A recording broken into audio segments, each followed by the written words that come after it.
Hola, le damos la bienvenida a todos los televidentes que a esta hora de la tarde se conectan con Salud para Todos. Recuerden que este es un espacio en el que ustedes pueden aprender y aprovechar también la visita de todos nuestros especialistas. Hoy un tema muy interesante del que algunas familias en Colombia pueden ser víctimas y que es importante logremos identificar sobre las adicciones. Cuando estamos padeciendo una adicción, es quizá la frecuencia de las redes sociales o de los nuevos teléfonos inteligentes considerada una adicción. Pues para esto, esta tarde nos acompañará el psicólogo y especialista David Bonilla en nuestro espacio en Salud para Todo, para que usted también a través del 587-8533 realice todas las preguntas que requiera y que también pues quiera conocer sobre el tema de esta tarde. Los dejamos con una información importante, recomendación para que usted tome nota y la tenga en cuenta.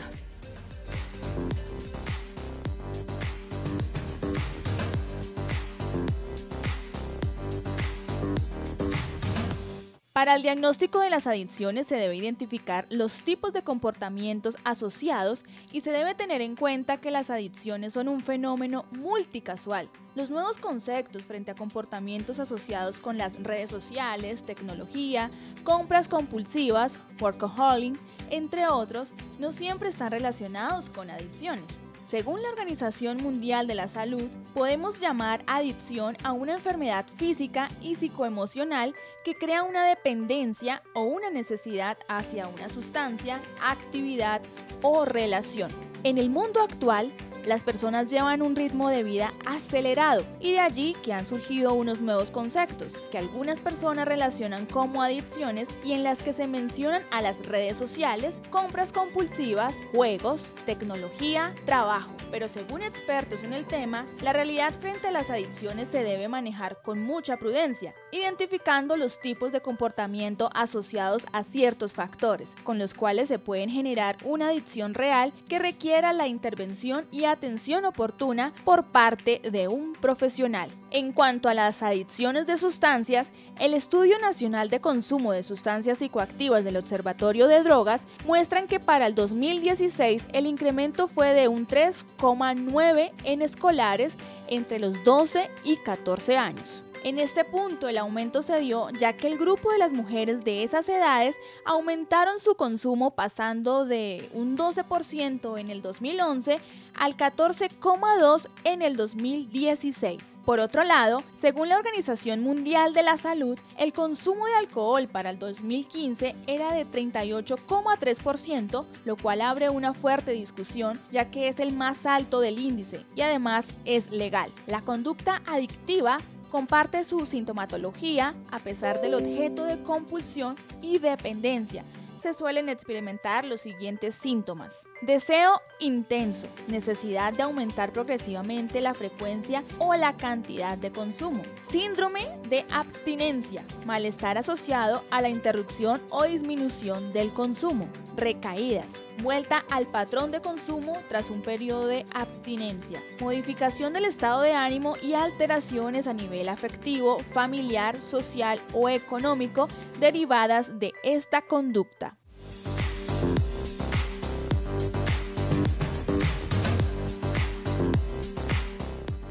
Y es que en los últimos años se ha evidenciado un crecimiento significativo de las adicciones entre jóvenes de 12 y 14 años.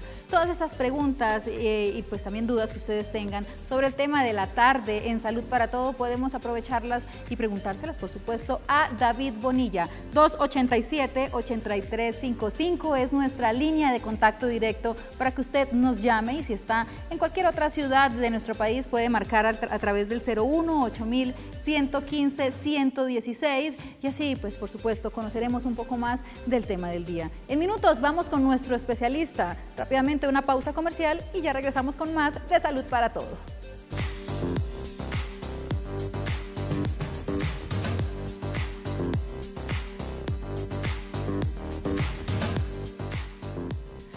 Nos encontramos ya con el doctor David Bonilla, psicólogo experto en el tema de la tarde de hoy. A continuación su perfil para que ustedes puedan conocer más de nuestro especialista.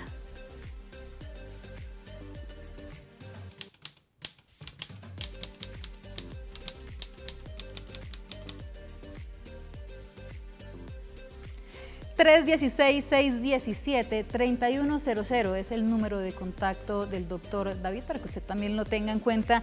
Y doctor, sin más preámbulos, bienvenido. Cris, muchísimas gracias. Muy buenas tardes a ti y a toda la audiencia. Muchas gracias, doctor, a usted por acompañarnos, por supuesto. Y vamos a hablar de un tema que es muy interesante y frecuente en las familias, no solamente colombianas, sino de diferentes países, que es el tema de las adicciones. Y la pregunta crucial es, ¿cuándo identificamos que existe una adicción? Ok, Cris, creo que lo primero que deberíamos revisar es que las adicciones hoy, como tú lo decías, es un problema que nos atañe.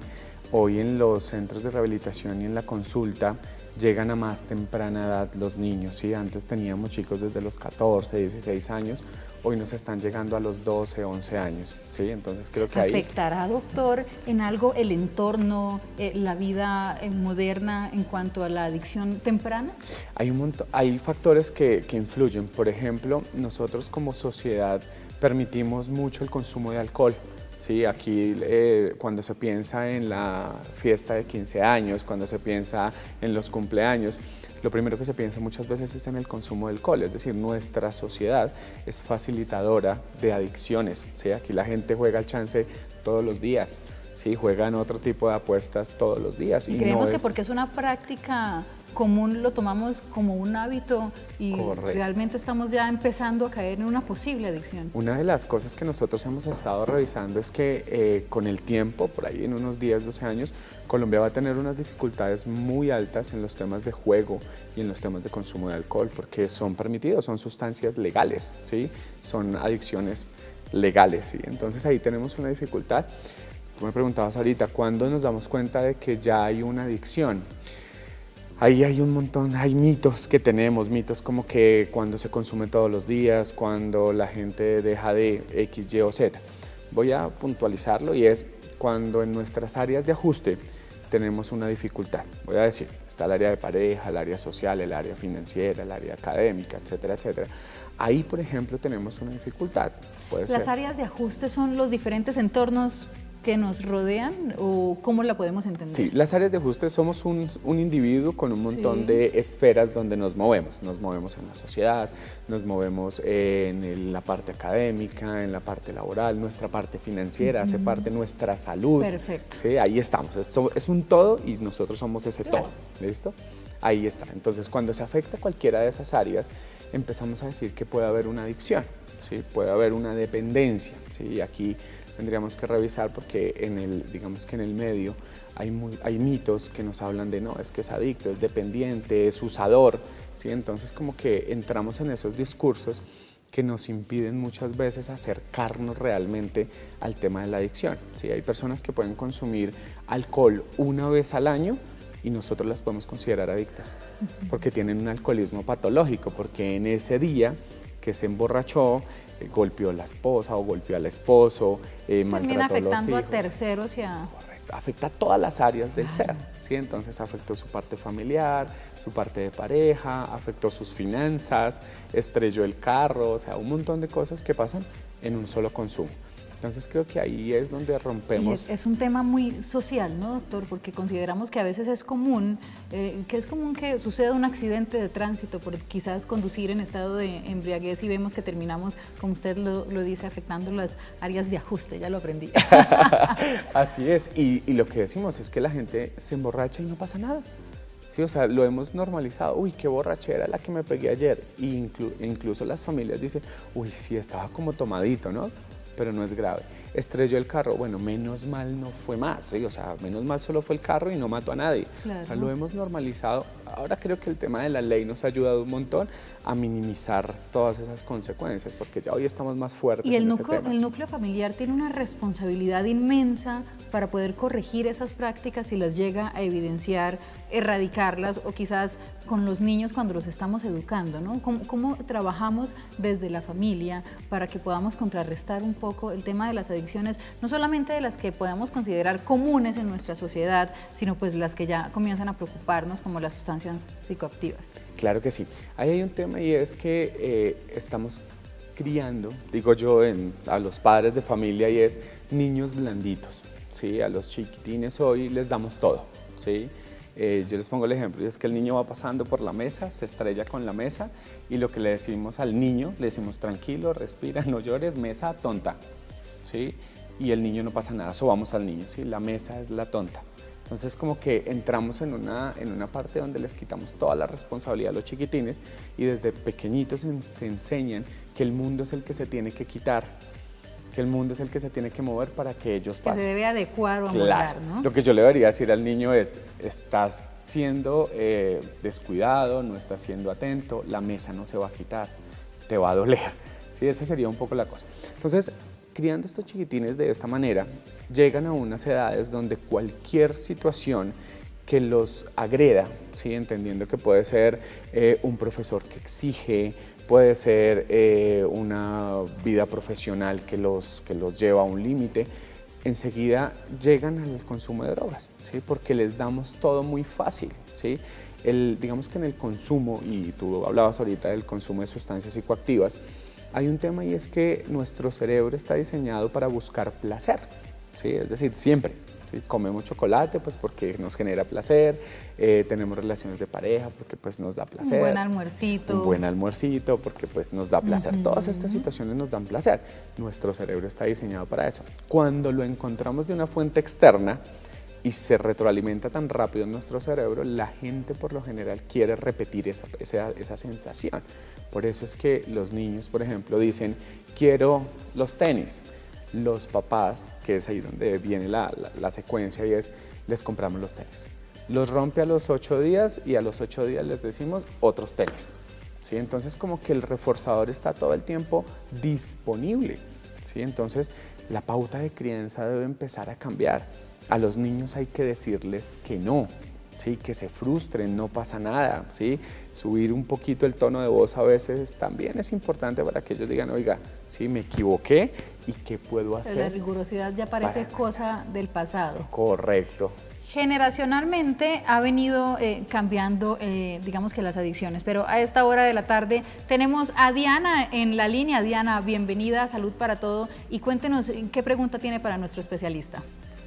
Hola, buenas tardes. Escuchando el tema de los niños como tal, me preocupa que yo tengo un hijo muy pequeño y él llega al colegio y quiere coger el celular, ahora está jugando Minecraft, entonces quiero saber hasta qué punto eso se puede convertir en una adicción.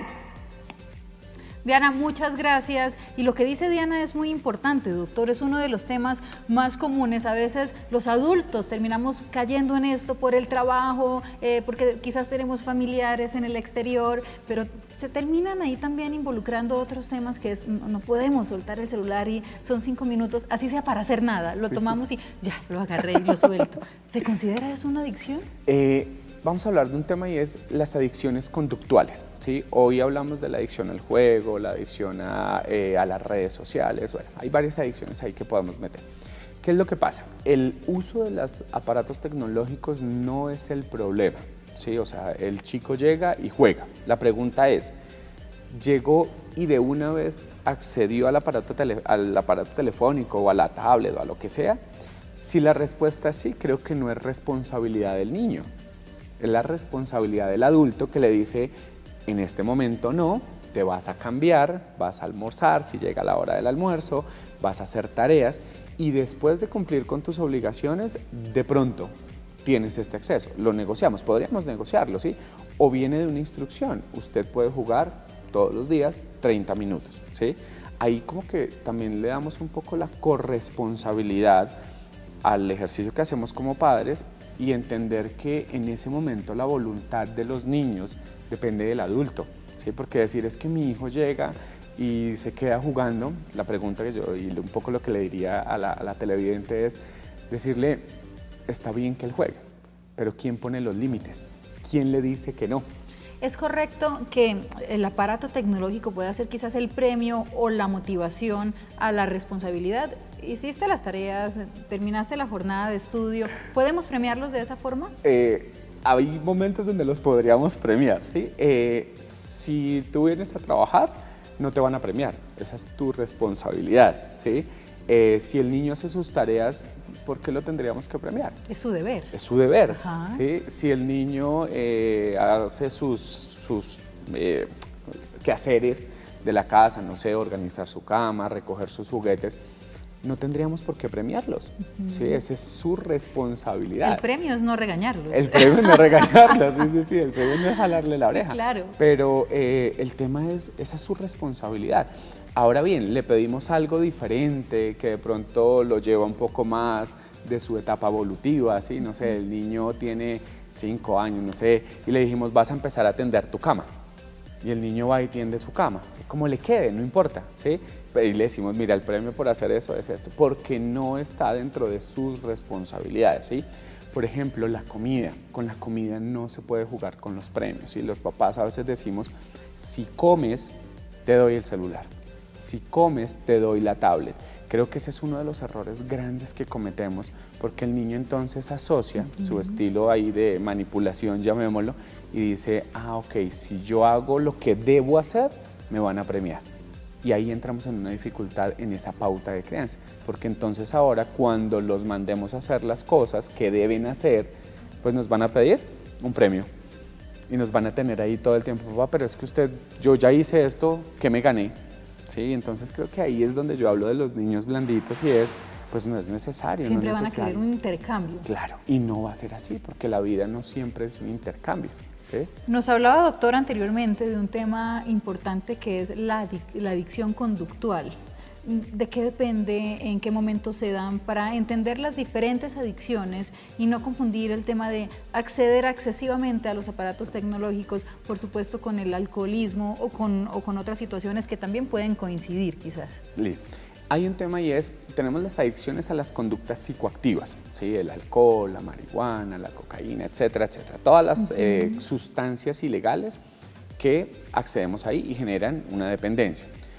Hoy los manuales diagnósticos, por ejemplo en la clínica, nos han limitado un montón porque no tenemos, por ejemplo, el único diagnóstico que aparece en el manual de diagnóstico es la adicción a las apuestas en línea, no más. Es decir, la adicción al internet no aparece, la adicción a los videojuegos no aparece, a las redes, o sea, no aparecen, las clasificamos en las adicciones conductuales, que son todos esos comportamientos que empiezan a deteriorar la vida y el funcionamiento de las personas. ¿Listo? Hay unas características puntuales. Por ejemplo, las personas empiezan a dañar sus hábitos de sueño. ¿Sí? Entonces, dejan de dormir por estar accediendo. Por ejemplo, o nosotros incluso muchas veces empezamos a tener conductas adictivas. En la noche estamos durmiendo, de pronto nos movimos, nos desacomodamos y lo primero que hacemos, ¿qué es? Mirar el celular, simplemente por mirarlo, ¿no? Y la excusa es vamos a mirar la hora, ¿sí? Ahí nos despertamos a las 2 de la mañana y claro, de inmediato. Y las pantallas tienen algo y es que tienen luz día, ¿sí? Por eso es que cuando aprendemos eso, el cerebro de una vez entiende que ya es hora como de levantarnos, ¿sí? Entonces ahí empezamos a tener esas conductas. Entonces se interfiere en el sueño, por un lado. Por otro lado, empezamos a tener una necesidad, que creo que esa es una de las palabras que debemos marcar, y es necesito usar la herramienta, ¿sí? Entonces los chicos, la televidente nos decía, es que llega a jugar. Entonces esos chicos que duran 3, 4, 5, 6 horas desde su necesidad, si no lo hace, se ponen irascibles, están de mal genio, se vuelven contestatarios. Entonces creo que ahí empezamos a decir, ojo con estas alarmas, dejan de comer, ¿sí? O cambian su hábito alimenticio, ¿sí? Entonces el chico tenía que llegar a las 2 de la tarde, almorzar y hacer X cosa. Entonces llega, se dedica a jugar y empieza toda la tarde a jugar, 6, 7 de la noche, cuando calcula que los papás van a llegar, come. Y pues seguramente debe tener otra comida posterior, pues porque vamos a la cena familiar. Entonces ahí tendríamos otra de las, como esas características que hacen estas adicciones conductuales. Como no hay un daño, digamos, como no se ven, ¿sí? Como cuando consumen marihuana, cuando consumen alcohol, no se ven, Entonces los padres hoy lo han, digamos que minimizado mucho. Si la gente dice, bueno, pues es que prefiero que esté jugando ahí en el computador a que de pronto salga a coger mañas, ¿sí?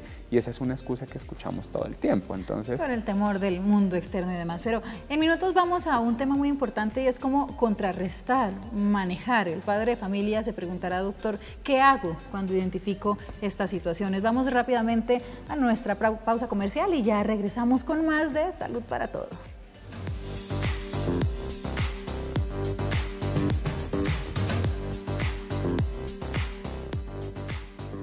Regresamos con más de Salud para Todo y para las personas que se conectan con nosotros recientemente, les contamos que estamos tratando el tema de las adicciones con nuestro especialista, el doctor David Bonilla, él es psicólogo y nos está contando, bueno, vamos ya en el primer segmento, pudimos charlar de los diferentes tipos de adicciones y ahora, doctor, nos adentramos en qué hacer cuando identificamos estas conductas y las logramos identificar a tiempo. Bueno, aquí hay como dos escenarios, ¿sí? Uno es fortalecernos para intervenir con nuestro paciente, con nuestro hijo enfermo, con nuestro hermano enfermo, y creo que esa es la primera distinción, y es las adicciones son una enfermedad, ¿sí? Y como enfermedad debemos tratarla, es decir, habrán algunos casos donde necesitamos medicarlos, habrán algunos casos donde necesitamos desintoxicarlos, es decir, donde necesitamos que se institucionalicen, donde van a durar, no sé, 1, 2, 3 meses, porque hay una dependencia real, ¿sí? Y creo que esto es un poco el llamado a las personas cuando dicen, no, encerrarlo en la casa y ya, ¿sí? Eso es simplemente prohibirle la amistad con los amigos. Yo les diría, es necesario pedir ayuda, ¿sí? Llegar a la consulta, que un experto en el tema te diga, mira, lo que está pasando con tu hijo es esto, esto y esto. ¿Qué es lo que pasa? Que en ese momento nos da miedo. ¿Sí? Pues es difícil aceptar que de pronto la familia o el hijo esté atravesando por una situación de estas. El esposo, sí, es pensar en que mi esposo tiene un problema con el alcohol y ahí vienen un montón de... Aceptarlo cuesta, doctor, ¿cierto? Creo que eso es lo más complejo. Yo creo que para las familias lo más complejo es decir, en mi casa hay un problema. Nosotros hemos hecho varios estudios a nivel clínico donde decimos cuáles son esos miedos que tiene la gente, ¿sí? Y el principal miedo a nivel familiar es que sus familiares, sus hijos lleguen a consumir drogas, ¿sí? Y es una de las cosas que está ahí, ¿sí? El consumo de alcohol hoy es altísimo, ¿sí? Las mujeres, por ejemplo, a menor edad están empezando a consumir. Sí, que eso antes no pasaba. Podemos ¿sí? caer en el error del miedo excesivo, de estar a la defensiva para que si de pronto los pequeños de la casa no se expongan a las adicciones. Pero podemos cometer errores en esa protección excesiva para que no se puedan exponer a las mismas. Sí, ahí hay un tema y es cómo nosotros entendemos que proteger es bueno, sobreproteger enferma. ¿Sí? Si hay algo que puede dañar a una persona en su vida, es la sobreprotección, ¿sí? Porque no le dejo desarrollar habilidades para la vida, ¿sí? Entonces tengo las mamás que el niño lo llevan, lo traen, el niño de 18, ¿sí? Lo llevan al colegio, lo traen, lo suben, le sirven la comidita, le lavan la ropa, o sea, son unas cosas que tú dices, claro, ¿cómo lo manejas? Sobrepasan los límites y termina siendo un poco exagerado. Termina enfermando al niño y a la familia, ¿sí? Entonces creo que la protección es válida, estamos en una sociedad que está permeada por el consumo, por la delincuencia, por las bandas, bueno, en fin, tenemos un montón de dificultades ahí, pero debemos entender que es la familia el ente protector, más no sobreprotector. Los chicos deben desarrollar habilidades para la vida, los chicos deben aprender a decir que no. A eso iba, doctor, me quitó la palabra, forjar el carácter. Tenemos a esta hora a Daniel en la línea de acá de Telamiga, en Salud para Todo. Daniel, bienvenido y cuéntenos qué inquietud tiene sobre el tema. Señorita, buenas. Primero que todo, un saludo al doctor Gala por tan excelentes programas. Me parecen muy Muchas gracias, Daniel. Y la verdad, pues, no sé, ¿cómo detecto yo que mi hijo esté consumiendo sustancias psicoactivas? Yo lo he notado a él como muy raro, un poco rebelde, pero no sé exactamente si las está consumiendo. ¿Cómo logramos identificar? Creo que es una de las preguntas más comunes, doctor. En los núcleos familiares no somos expertos en este tema, a veces nos cuesta saber qué hacer, por eso es importante que ustedes acudan a un profesional simplemente al tener la sospecha. ¿Cómo ratificamos o podemos confirmar estas adicciones cuando sospechamos que alguien se está comportando diferente? Ese es el primer punto, ¿sí? Yo conozco tanto a mi hijo que sé cuándo cambia, ¿sí? Yo invito siempre a la gente a que se acerquen físicamente a sus hijos. Es lo único que nos va a garantizar a nosotros la posibilidad de saber cuál es el cambio, ¿sí? Se ha perdido mucho, pero el abrazo, el beso en la mejilla que siempre ha estado ahí, y como que ahora nos saludamos de ¿qué hubo? ¿Cómo le va? Sí, o sea, ya es una cosa casi impersonal. Oiga, vi que subió una foto en Facebook y ya solamente el saludo a través de las redes sociales like. Y no el abrazo. Así es, entonces creo que ahí, por ejemplo, nos va a permitir detectar cuáles son esos cambios mínimos que tiene mi hijo. Entonces yo lo abrazo, me acerco. Cuando ya empezamos a tener esa distancia física y emocional, ya yo podría decir que hay un indicador. Segundo indicador, cuando se alteran las rutinas normales. Es decir, deben haber rutinas, ¿sí?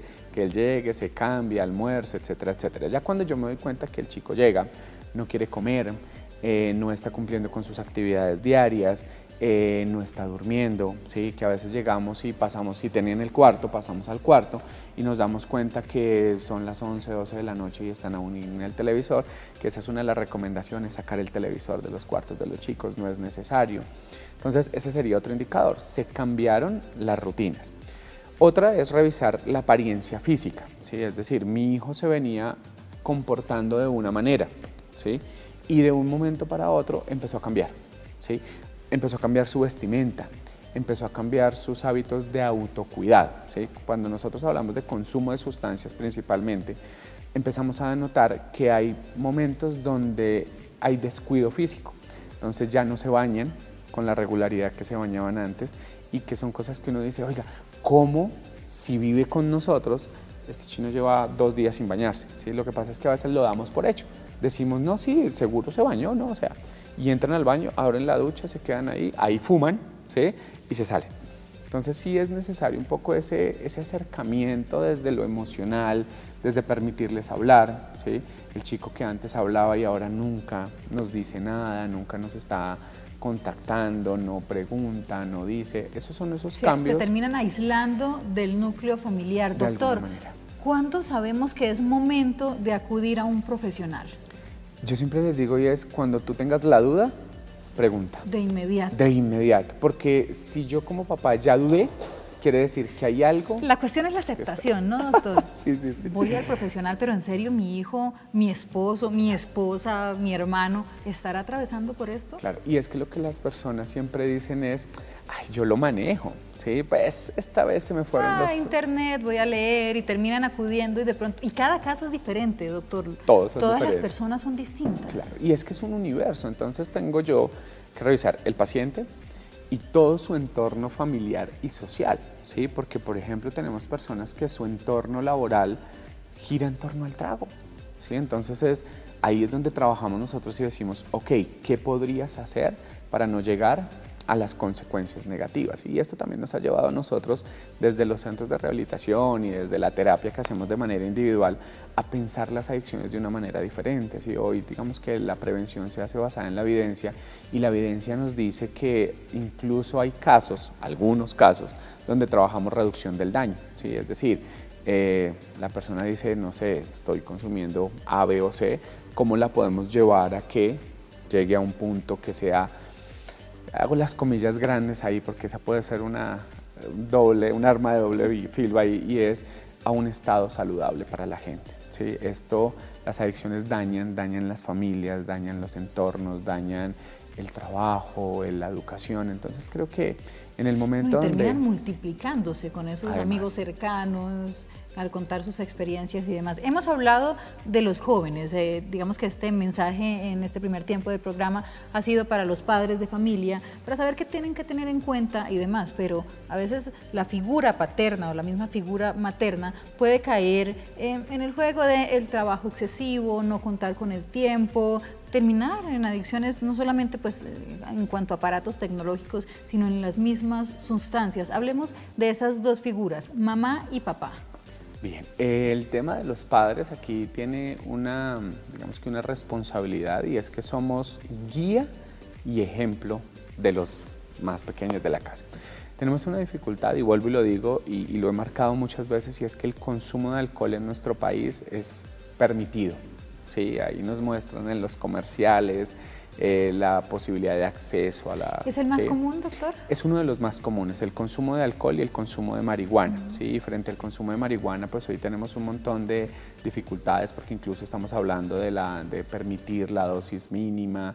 Ya permitimos la dosis mínima, pero ahora la estamos castigando. Entonces, no, el mismo cigarrillo, doctor. El cigarrillo. Que obviamente vemos en todas partes espacios libres de humo que a veces terminan también rompiéndose esas reglas por lo común que es el cigarrillo tradicional y el electrónico. Así es. Bueno, ahí entraríamos en otra debate, pero bueno, eso es lo que nos encanta. Sí. Digamos que volvemos a lo de los padres y eso. Están vulnerables, ¿sí? Las crisis económicas, no quiero decir con esto que lo justifique, pero la gente encuentra un aliciente en el consumo de alcohol y de drogas cuando hay una crisis económica, cuando hay una ruptura afectiva. Y pues desafortunadamente debemos entender que nuestras familias y nuestra sociedad hoy está desarticulándose, ¿sí? Entonces tenemos separaciones todos los días, niños que quedan a la deriva y estos padres empiezan a asumir unos comportamientos súper erráticos. Entonces hay la separación, vamos a poner un ejemplo, hay la separación. El señor se va o la señora se va, porque hoy lo vemos, entonces los niños quedan ahí como en el limbo y los padres empiezan a asumir unas conductas de riesgo. Entonces empieza el consumo de alcohol, hay gente que nunca salía, entonces empieza a salir, recuperaron esa libertad y empiezan a asumir unos riesgos que no son necesarios, ¿sí?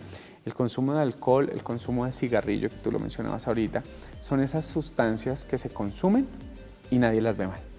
¿Sí? Se emborrachó, no, pues estaba entusado, o sea, hay que entenderla, hay que entenderlo. Pobrecito. ¿Sí? Pobrecito. Bueno, sí. Pero ¿qué es lo que pasa? Que con el consumo de alcohol se exacerba el síntoma, ¿sí? Entonces, si yo estoy deprimido por una ruptura afectiva, por una pérdida económica, lo que va a pasar es que con el consumo de alcohol, la primera parte, eso es como una curvita, ¿no? Entonces, la primera parte estoy feliz, celebramos, chévere, nos reímos, llega un tope donde ya el cuerpo se ha intoxicado, y empezamos el momento de declive. Y entonces empieza la tristeza y por eso termina la gente abrazándose, llorando y ahí es donde se retroalimenta el síntoma. Entonces si yo estoy triste y creo que el alcohol es la solución, lo que va a pasar es que al final voy a terminar más triste.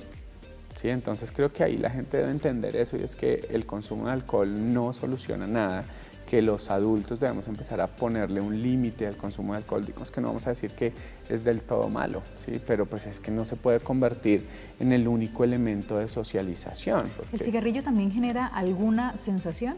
Sí, el cigarrillo tiene una característica que muy poco lo vemos y es que estimula los 5 sentidos, ¿sí? Que eso es una cosa que es poderosísima, ¿sí? Cuando la gente tiene el cigarrillo en la mano y aspira, se estimula el gusto, el olfato, el tacto porque se calienta, la vista porque se prende. Por eso una de las adicciones más complejas de dejar es la adicción al cigarrillo, ¿sí?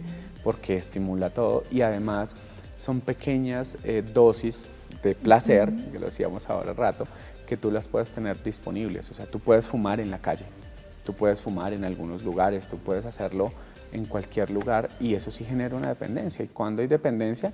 Cuando para obtener la misma sensación necesito más cantidad. ¿Sí? Entonces antes me tomaba... Tenemos gente con una cantidad de cigarrillos al día increíble. A esta hora, Luis Carlos, aquí conectado con nosotros en Salud para Todos, nos llama desde una ciudad preciosísima, Calarcá, doctor, qué belleza. Maravilla. Esa ciudad en nuestro eje cafetero. Luis Carlos, bienvenido. ¿Y qué pregunta tiene para nuestro especialista? Aló. Luis Carlos, ¿Sí, bienvenido. ¿Aló? Sí, bienvenido. Gracias, muy buenas tardes. No, es que tengo una pregunta. Es que uno habla mucho por las calles gente con los famosos vapers y botan humo como locomotoras y dicen pues que eso no es tan dañino para los bronquios, para los pulmones. Quiero saber realmente si esos vapers que la gente usa ahora, aromatizados, tienen o no tienen efecto y si así uno puede dejar de fumar realmente. Muy importante, creo que es muy común y termina también generando una alerta. Sí, digamos que estos aparatos electrónicos, lo que te lo debo decir, hoy no hay investigaciones que nos sustenten que hace daño, ¿sí? En estos días escuchaba a alguien que salía defendiéndolo el tema y decía que tiene unas pequeñas dosis de nicotina, pero que aún hoy no hay estudios que garanticen, que parece que sí, pero que eso se podría ver en 20 años. Mira lo irresponsable del tema, ¿no? Entonces parece que sí, pero pues eso lo podemos decir en 20 años. Miremos en 20 años cómo le va con el consumo. Entonces, en 20 años tendríamos que estar evaluando las consecuencias de los vapeadores hoy, ¿sí? Hay una consecuencia real y es que yo no necesitaría utilizar ningún elemento externo a mí para generar placer, ¿sí? Yo salir al cine me debería generar placer y punto. Pero si yo necesito estar conectado al aparato, pues ya estoy hablando de una necesidad. Y lo lucen, ¿sí?, colgados acá además, todo el tiempo. Ese ¿sí?, tema está muy importante y quiero que le dediquemos unos minutos más pues a profundizar y analizar precisamente, porque muchos televidentes muy seguramente tendrán algún conocido y no basta pues la recomendación. Vamos rápidamente a una pausa comercial y ya regresamos con más de Salud para Todo. No se desconecten.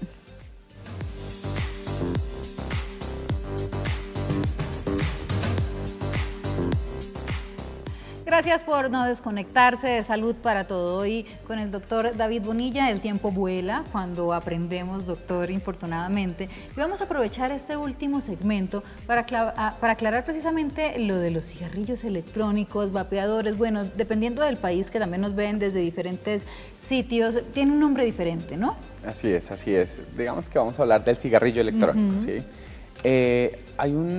Hay un tema acá con los cigarrillos electrónicos, como lo decíamos antes, y es que hoy no hay investigaciones que nos digan que hacen o que no hacen daño, ¿sí? Digamos, eso no se ha estudiado. ¿Se considera adicción el cigarrillo electrónico? Vuelvo a lo que decía anteriormente, y es una adicción es cuando yo empiezo a perder el control de la situación. Es decir, si yo necesito fumarme el vapeador porque lo he visto en un bus, van en el taxi y van fumándose el vapeador, o van en el servicio particular, entonces yo digo, ahí hay algo que no está funcionando bien, no necesitarías, o sea, sí, ay no, es que es recreativo, ¿no? Entonces ese es el cuento, es que es para no fumar tanto tabaco. Sí, al final lo que hacen es comprar unas esencias que se las ponen al aparatico. Sí, de vainilla, fresa, hemos visto diferentes. Pero también hay unas que vienen con tabaco, hay otras que vienen con sustancias psicoactivas, ¿sí? Entonces como que estamos desenmascarando un consumo medianamente permitido, porque además huele a rico, entonces pues no hay problema. No va a molestar a los demás. Claro. Hay un tema médico que creo yo que, pues no voy a entrar en ese punto, pero también el absorber el vapor del agua, pues seguramente empieza a dejar unos residuos en los pulmones, porque el cigarrillo, ¿qué es lo que hace? Entonces tú fumas el cigarrillo normal, entra el humo del tabaco, entra a los pulmones, se impregnan los pulmones de ese tabaco y sale el humo. Lo que queda impregnado en los pulmones es lo que pasa al torrente sanguíneo y es ahí donde sube pues al cerebro y tiene el efecto que debe tener. Pues estos aparatos tienen los mismos, ¿no? Entonces entra el vapor de agua, entra a los pulmones, impregna los pulmones y sale el vapor de agua. Entonces creo que ahí hay un tema médico que seguramente será necesario revisar, que es un poco las propuestas que hemos estado haciendo en estos días de unirnos con medicina, con psiquiatría y mirar cómo podemos hacer esos estudios que nos permitan decir que el vapeador también tiene dificultades en la salud, no solo física, sino también psicológica. A través de @canal Teleamiga usted puede preguntarnos, así como lo hace Andrés Amaya, y nos indica, es padre de un niño de 12 años expuesto al consumo de cigarrillo en su institución educativa. ¿Cómo lo podría manejar? No me queda claro. ¿Fuman en la institución? El entorno educativo. Okay. O su amigo, de pronto el grupito de amigos termina, ay, venga, fume un poquito, que eso su papá no le va a decir nada. ¿Cómo manejamos esas situaciones? Ahí es donde viene el ejercicio de corresponsabilidad. Para muchos padres, la sobreprotección llega cuando dudamos de las estrategias que hemos utilizado en casa. ¿Sí? Ahí tenemos que romper el mito de que el que anda entre la miel algo se le pega. No, yo creo que el que anda entre la miel, si tiene estructura, si tiene principios, si tiene carácter, si tiene valores, pues simplemente va a decir no, gracias. ¿Sí? Ahora bien, pues qué necesidad tengo yo de pasármela con los que fuman, con los que consumen, si no practico ese tipo de cosas.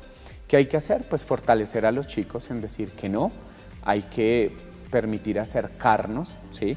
Y entender algo que esto a veces nos genera un poco de ruido, y es, ellos van a poder consumir, ¿sí? O sea, no están ajenos, ¿sí? El consumo de marihuana está, el alcohol está, el cigarrillo está, es decir, eso está. ¿Qué es lo que debemos propender en las casas? Y es que ese consumo se haga lo más tarde posible, ¿sí? Es decir, no consumas ahora, consume después, ¿sí? No fumes ahora, fuma después, cuando ya tengas un poco más de uso de razón. Si nosotros logramos postergar el primer consumo, seguramente vamos a tener la facilidad de prevenir la adicción, ¿sí? ¿Qué es lo que pasa? Que lo he visto un montón de veces en las casas, estamos en la reunión de las que hablamos y los adultos fuman. Entonces queremos que los niños no fumen, pero todos en la casa fuman. Le piden a los niños que pasen el trago, ¿sí? Lo vemos en las casas, está la fiesta. No, el domingo el papá pidiéndole la cerveza muy seguramente, y es lo que tenemos que empezar a erradicar. Eso es lo que hay que cortar. Los niños se convierten en el mesero de la casa, entonces el niño es el que destapa el aguardiente, el niño es el que destapa la cerveza. Incluso tenemos unas conductas súper erráticas, y es que destapan la cerveza, sale algo de la cerveza, una espuma, y pues deje que el niño pruebe que eso no pasa nada. Igual algún día va a probar, o sea, eso es gravísimo, porque lo que pasa es que la sustancia llega al cerebro, ¿sí? El cigarrillo, si fumamos en casa, la nicotina que queda en el ambiente llega al cerebro de los niños, entonces ya los empieza a predisponer al consumo. Cuando tienen la posibilidad, pues no van a decir que no. Igual en mi casa fuman, igual en mi casa toman. No lo justifican, ¿no? Y quiero que quedemos claro ahí, si en mi casa toman y fuman, pues no quiere decir que yo lo tengo que hacer. Pero sí es un elemento que va a decir, oiga, pues sí, esto no debe ser tan grave como si en mi casa estamos con valores, con principios, esos no negociables, y es, en esta casa no se fuma y no se toma, ¿sí? Ya eso para la gente es como ese detente de decir, pucha, yo no puedo porque en mi casa nadie lo hace, ¿sí? Esas son como esas apuestas que debemos hacer en familia, donde nosotros decimos, vamos a poner unos mínimos, y es, los niños no toman. ¿Hasta cuándo?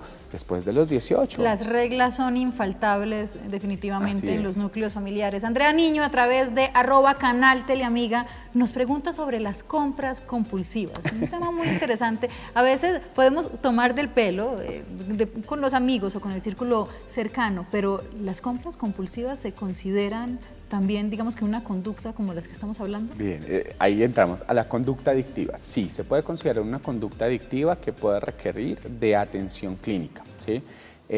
A mí me llegan a la consulta, por ejemplo, mujeres que me dicen, mire, David, mi problema no es que yo vaya todos los días. El problema es que tengo 6 tarjetas de crédito y mi situación financiera me sobrepasó.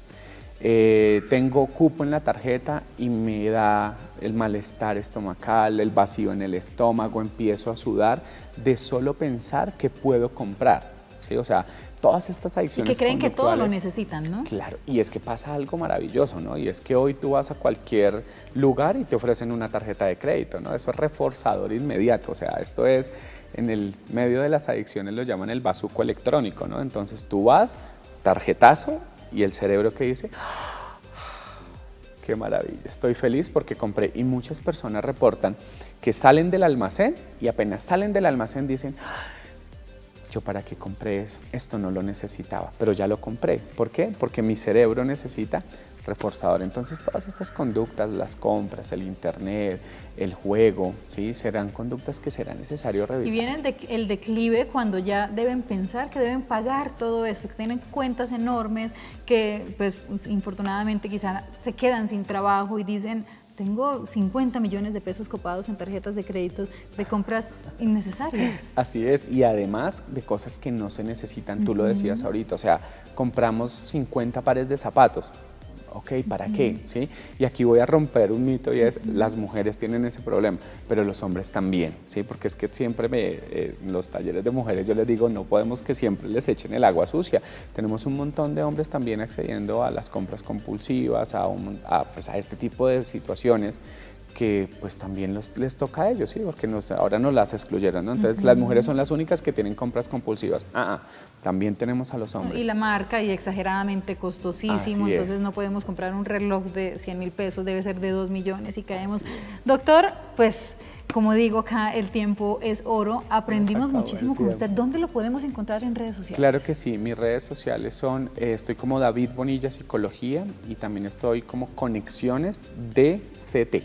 ¿Tiene WhatsApp, doctor? Claro que sí, al WhatsApp me pueden encontrar, creo que ahorita lo teníamos por ahí, pero también me pueden encontrar al 318-282-1806 por WhatsApp, ahí estoy para ustedes. Doctor, muchísimas gracias por su compañía. Muchísimas gracias. En esta tarde muy agradable, aprendimos muchísimo. Muchas gracias. Y a ustedes también, muchas gracias por hacer parte de Salud para Todos. Recuerde que estamos de lunes a viernes a partir de las 2 de la tarde. Pueden conectarse con nosotros también por redes sociales o por las líneas de contacto directo que van a estar a su disposición. Nos vemos mañana en una nueva emisión y con un nuevo especialista. Chao, chao.